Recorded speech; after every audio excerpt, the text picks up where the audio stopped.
me chillin', and you will hear about the eliminating of the negative and an accent on a positive. Gather round me children if you're willing, and sit tight while I start reviewing the attitude of doing right.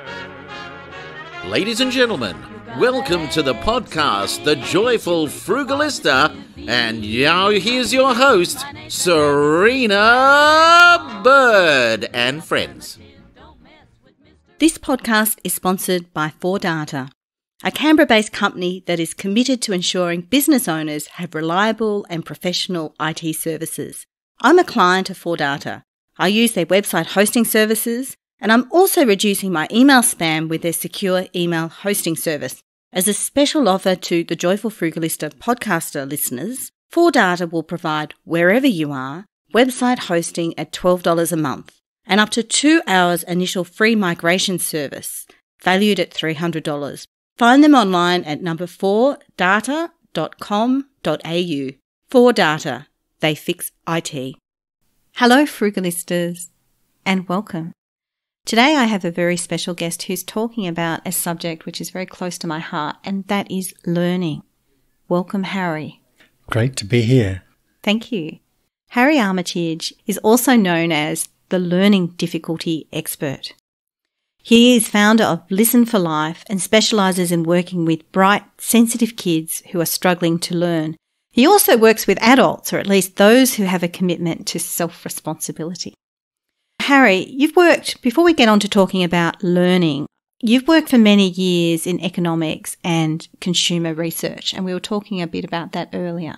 Yeah, one of my more interesting jobs was to run the research effort for the department stores in Coles Myer. So that was Myer and Grace Brothers. Wow. And we had a look at what might sell, what wouldn't, and why people buy what they buy. One of the most interesting things I remember is why women buy cosmetics when they're feeling depressed. That is a big thing, the lipstick effect, isn't it, that we saw in the Great Depression. Correct. And they buy it knowing that it really won't make themselves feel better, but they still buy it anyway. Mm. And they can spend hundreds of dollars and walk out the shop feeling much the same as they did when they walked in. I'm guessing here that guys don't get this. Guys don't get this, no. They might walk into a stereo shop. Well, I'll be honest here and say that there was a very tough period in my life, which was in my marriage, my first marriage, when I was going through domestic violence, and there'd been a violent issue and my face was not looking terribly flash. And every time I looked in the mirror, I remembered that and I didn't feel very good about myself. So I went on a lipstick challenge for 1 month of deciding to wear some really nice lipstick for a whole month. And I actually took myself to a department store, and I'm very frugal, and I purchased some Shiseido lipstick. And I remember that because to me that was a lot of money and I don't usually buy that. And it was actually quite a big thing to say to the universe that I am worthy of buying this expensive lipstick. So I get that, I really do, that women spend this money on these things. And that brand had built a good image in your brain, which is why you bought it. It did. I don't know why I particularly wanted that brand, but I really did. I wanted something that was a bit luxury, and I wanted something that was a bit special. And I guess that's what a lot of other women are doing. They perhaps didn't have as strong as an experience that I did in terms of feeling a bit blah. But that's, I guess, what's being sold, isn't it? Yeah, and people are very brand loyal, and it's a bit like, well, Coke's a really good example. Mm. They sell this concept of enjoying life and having fun. Do it better with Coke. Yeah, exactly. They don't talk about rotting teeth or how you can clean your toilet with it. Yeah, it's just sugar and water and something else. And something else. What else do people spend on, and what do department stores do with this kind of consumer research? Well, if we wanted to know whether a particular brand fitted in a store, you can find that out by getting groups of consumers sitting around a table like we are now and asking them the questions about what they like. We can show them. We can ask them to talk about anything. There's big differences between males and females. If you go into a male floor in a shop, there will often be multiple exits because men don't like to be trapped by shop assistants. Whereas if you go into the women's floor, it's fine. They don't mind being trapped. That is really interesting, the hunter-gatherer effect.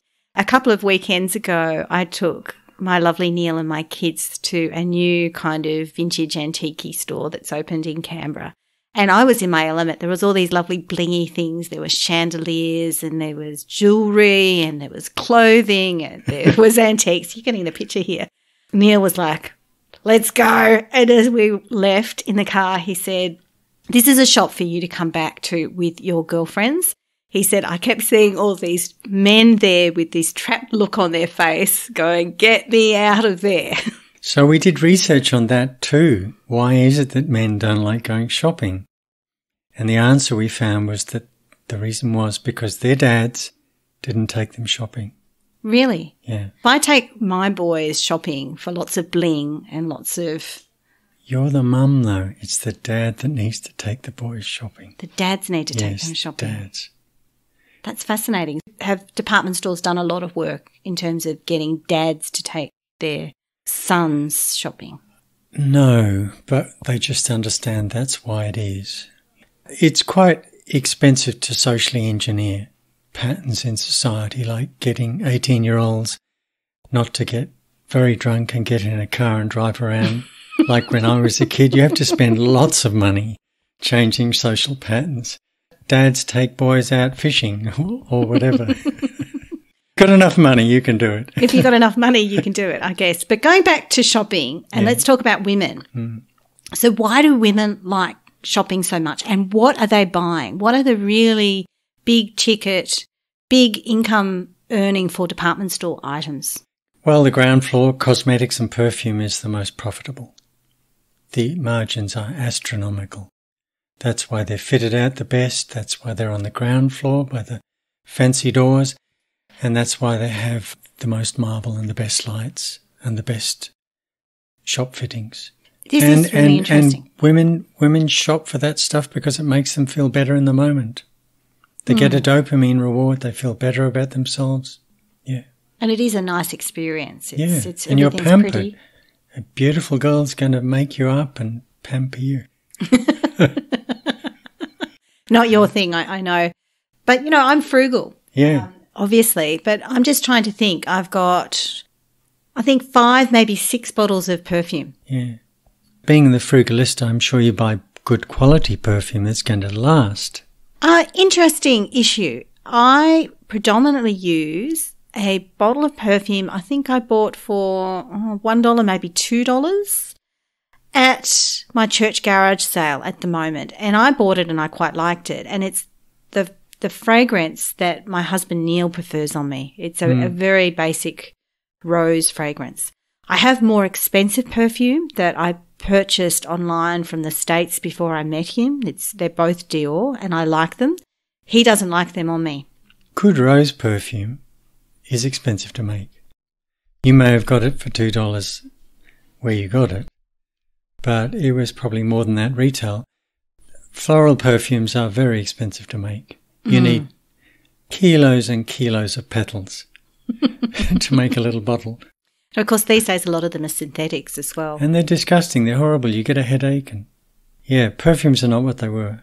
Yeah, I remember when I was first married, I would get my wife a perfume called Joy, and it would last over a day. Now it doesn't last a full day. So something's changed. I think they've taken out the ambergris, which is what they extract from whales. So it doesn't last. Doesn't last, but there's a reason that they've done There's that. a reason, yeah. Moving now to the present and what you're doing. So you've had a career change. What are you doing now? And how did you get into this type of work? I got really sick, and like anybody who's worked in a field for a long time, I'd been working in economics, and underneath any economic model is a simplified pattern of human behaviour, and underneath that is an assumption. And I got sick of the assumptions. So what I was left with was training graduates about how to incorporate their ethical structure in the assumptions they were making under the models, which then derived the results. I got very sick in the tropics, and as part of my journey to recovery, I ended up in a clinic in Canberra, And I looked at what they were doing with children, and it looked more interesting and more exciting and more worthwhile than anything that I'd done. And we had a conversation, and I ended up not being able to get an interview in this town. I have a very good resume. You know, sometimes life gives you a nudge in a certain direction. I know all about that. We followed the nudge and decided we'd try and work together. I went over to the States and retrained at 53. Then I did a double diploma in wellness consultancy and nutritional medicine. And I use music and movement and play to work with mostly children to help remove the roadblocks they have to learning. And these foundations are really simple. It's not rocket science. It's about how they sense every moment in their life. Can they be in a classroom and understand what's going on without being irritated by the scratchiness of their clothes or the flicker of the neon lights or the child 2 desks down who are talking too loud or scratching the table or squeaking their chair? And are they going to make sense of what the teacher's saying to them? Are they going to understand that when the teacher changes their inflection, that that's the time to pay attention? Are they going to be able to hear the teacher's voice over the row in the corridor next to them, or the double or triple classroom that Canberra schools seem to be obsessed with? That's interesting because there's a lot of assumptions, aren't there, that all children will just socialise and fit in and do what the teacher's told and listen when the teacher speaks.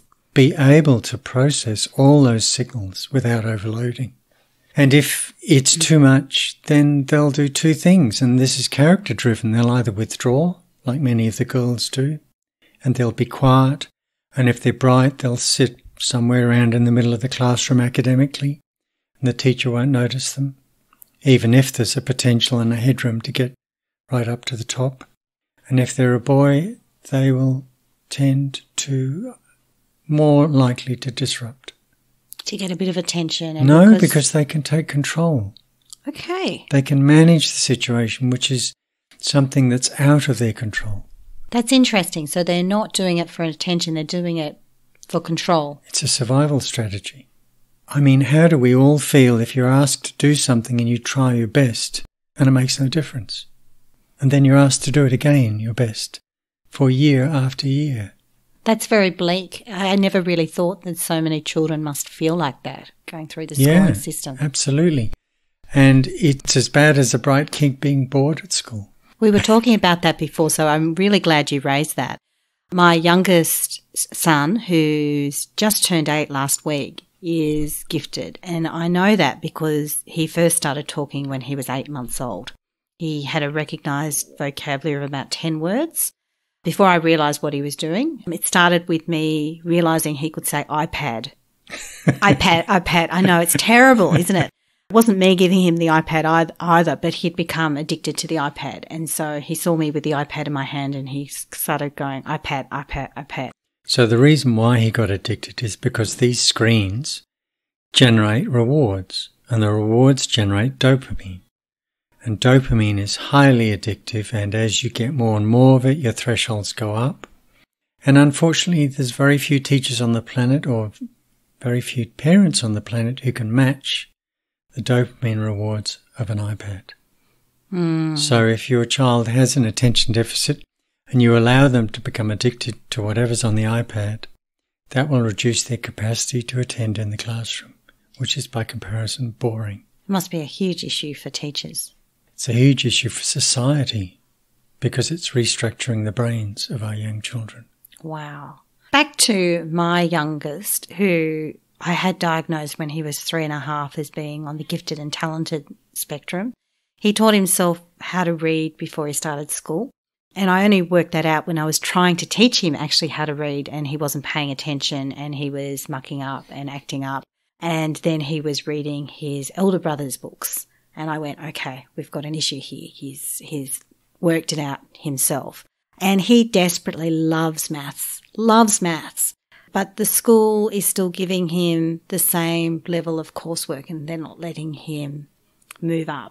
And he tells me he's so bored at school and all he does all day is sit there and watch the clock go. So what I say to every mum in this situation is that you need to put on your armour and you need to go into the school and make a bloody fuss, because he is the client as you are.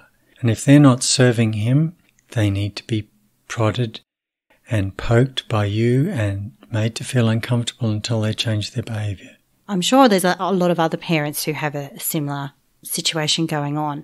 When I do raise a fuss, and I've raised a fuss a couple of times, late last year and most recently last week, they come back to me and they say, he's doing really, really well at school. He's got lots and lots of friends, and it's really good for him to be mentoring other students.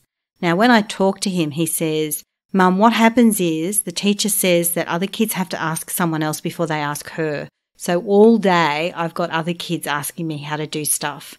And it's really hard because I can't always explain to them because it's so easy for me. So I think that's just a standard cop-out. They are not prepared to find the coursework to challenge him. And I'm sure it's fine for him to mentor kids some of the time, but some of the time he needs to be doing his own work.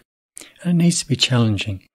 I think to be bored is like death. Every time I got bored in a career, I would change jobs. It's horrible. It'll turn you off learning. Yeah. Well, I saw that earlier this year, actually. He suddenly stopped reading. Now, this was a kid who taught himself how to read before he started school. And he just sort of went, nah, I don't like reading. It's not my thing. I only like maths. And I went, okay, this is interesting because you used to really like reading. So I started taking him to the local library and I said, choose any book you like. And he went, no, I'm fine, thanks. Don't really want any. And like, really? You don't want any books? And I chose a few for him and he's like, no, don't like any of those. And I worked out what it was that he had read all the books at his level in the library. And so because he's just turned 8, his reading comprehension is probably more like an 11-year-old, but he doesn't have the life experience or comprehension to get that. And so he just stopped reading.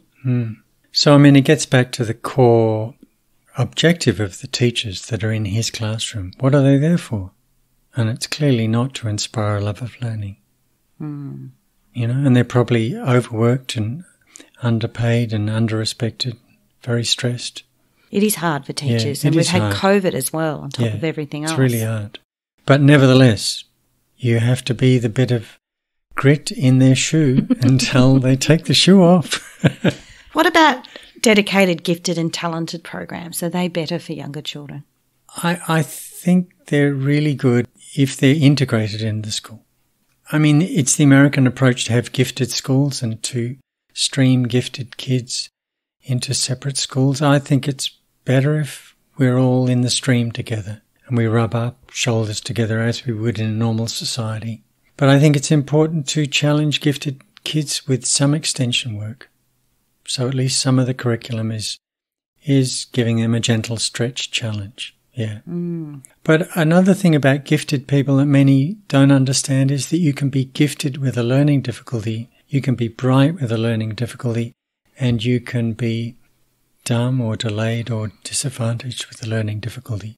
Learning difficulties that are sensory-based don't discriminate according to IQ. Not that IQ measures intelligence, it doesn't. It measures IQ. What's the difference between intelligence and IQ? Well, intelligence is much wider. For instance, we have this concept of emotional intelligence where we're understanding how other people are feeling. You can think of a child who's not good at something. They've got a weakness, but they've got a strategy where they'll employ others who are good at that to do that with them. And if we look at what skills are useful in workplaces, it's about collaboration. It's about working together on teams. And it's about delegation and understanding what you're good at, what your talent is, and what you're not so good at. It took me many years to realize that I wasn't really very good at doing my own tax, so I can delegate that to somebody else who's really good at that. Or that I don't want to repair my car, so I go to a mechanic and give it to somebody who loves doing that stuff. So we both do spend more of our time at what we're good at, what we enjoy. And that's another thing. A lot of people think that hard work should be really hard. My view is that everybody has a talent. We just have to discover it. And then if you use your talent, if you work in that field, yes, it's work, but it's not really hard. It's enjoyable. That is so profound. I was actually just speaking with someone else in my last podcast about how women in particular often feel they're not deserving, and so they therefore have to work really, really hard.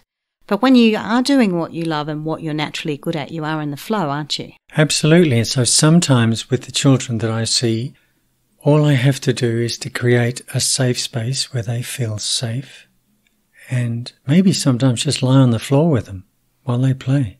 Wow. And there's a program around that, but some children, it may be, one of the few times in their life when they have a safe space outside their family. School may not be a safe place for them if they're overloading, if they're bullied, so on, if they've got a learning challenge. They are very big issues. You talk extensively about the power of listening. Yeah, listening's really important. If you look at the embryological development, around 6 days after the moment of conception, the first cells in the organ of hearing are laid down. 6 days. 6 days. That organ, which is called the cochlea, starts operating and working about week 16. That's why when you're carrying a baby, you can feel them respond to sound. Wow. So there's a whole period before birth when lots of the nervous system is built, when the fetus is processing sound and listening. And the mother's language is profoundly important. It shapes the listening pathways. And the reason why hearing and listening is so important is because it has a unique power to shape the brain, to connect the brain. Yes, we learn language. Yes, we can communicate as a side effect. But my view is the primary purpose is to build the brain. That is really interesting, and that is quite different to how I've always thought about listening and sound. So if you think about your husband, there's probably times when you ask him to do things and he doesn't respond. I can pretty much guarantee that he heard what you were saying, but he wasn't listening. Or the other week when I asked him if he liked dinner, and technically he did say yes, but the answer was, yeah. Yeah. So listening's optional, but hearing's not. Yeah. And what is really powerful in a program like the ones I offer is to tune up the brain so that clients can pay attention to important voices around them rather than the background noise, rather than the clutter that engulfs them. Well, we were talking before about this, that listening is something that I actually struggle with. As someone who is more extroverted, my natural state is as a talker, and I love languages and I love talking and communicating in those foreign languages. Listening is a lot more work for me. So you found your talent. You found your voice and you're using it on a podcast like this. And it's work for you, but it's easy. You feel the flow. That's great. But I think most of these patterns go back to early childhood. Pretty much all learning difficulties can be found, and depression and disturbed behaviour, the roots of those can be found in early childhood. Goes that far back? Almost always, yeah. Fabulous. Well, we were talking before, and I know you have some amazing Frugalista tips to share. In fact, you've even got a prop. I have. One of the things that I absolutely abhor is when children are given plastic toys on Christmas Day and they have batteries and they don't work by the end of Christmas night. I think it's awful. It's awful for the kids. It's such a waste of resources. And what I've brought in here is a wooden block, and I've made many sets of these for my children and my siblings and the clinic I work in. And the great thing about a wooden block is it doesn't need any batteries. You can throw it across the room, you can sit on it, you can put a chair on it, it's still the same wooden block. Hopefully kids don't throw it at their siblings. No, hopefully not. But I encourage my clients to build a tower with them higher than them. And they don't believe they can do it, but they always can. And then we get a ball and they knock it down. And that's so much fun. I film it on slow-mo on my phone and show them. So my tips are, reward yourself with quality when you buy stuff. So if you have a real need, satisfy that need, but get a product that's going to meet your need. How do you do that? One way, if you're buying online or you're checking it out online, is to have a look at the reviews. Have a look at what other people have said about the product. So I had an example the other day. We're picking up a camper trailer this weekend. I was looking for a hose to fill it. And I thought it'd be great to have a hose on a reel, and there was one which was a rectangular hose on a reel and took up no space at all. And I thought, that looks wonderful. It's so good. It meets all my needs. And then I looked at the reviews. Cracked after 1 month. Car drove over it and it broke. So I didn't get it. I stuck with the round one. So the second thing is educate yourself about repair options if it fails. I repair a lot of audio equipment because it's the product that allows the therapy I use to get to clients. So things like microphones, cords, iPods are all repairable. You just have to pull them to bits and find out which bit needs replacing. This is an important skill, and my Neil is very good at repairing things. And that's why I hate chipboard furniture, by the way, because it's very difficult to repair. Once it gets moisture into it, it expands, and you can't unexpand it.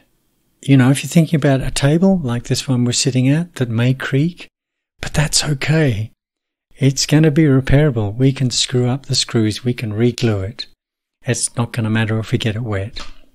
And the third thing is, when you have something that's outworn its use with you, before you throw something in the bin, ask yourself if it could be reused, recycled, or deconstructed.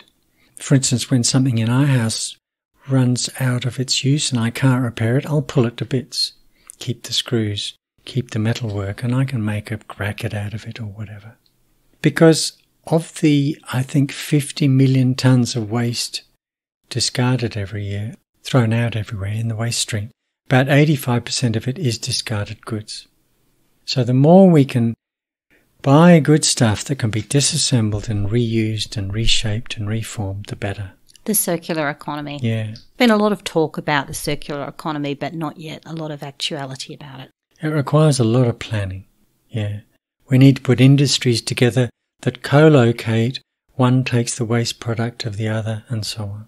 And to design things with its end in mind, which we don't currently do. Correct. It's good to see that they're starting to build a factory in, I think, Albury to recycle plastics. That is good. Yeah.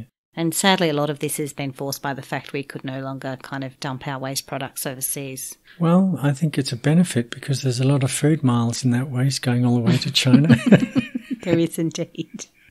So thank you very much, Harry, for being on. Now, how can people find you? And you have a website and you have quite a lot of other channels where people can connect with you as well. I do, yes. My website is listen4life.com, and that's the best place for people to find me because they can then fill out my listening scorecard and check out whether there's any benefit in my services for them. They can find me on Facebook under Harry Armytage, or Listen for Life. I do most of my work on Facebook. I do a little bit on Instagram and virtually nothing on Twitter. Well, you know, I guess it's probably it's a different forum for you. Yeah, I find it a bit tedious, Twitter. Thank you very much for being on this podcast to talk about learning and listening and consumer trends and all the other amazing things that we've discussed today, including the circular economy.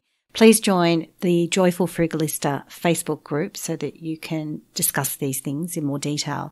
And please do like and follow this podcast and leave me a comment or a review if you like that. I would really appreciate that. That would be fabulous. Thank you so much.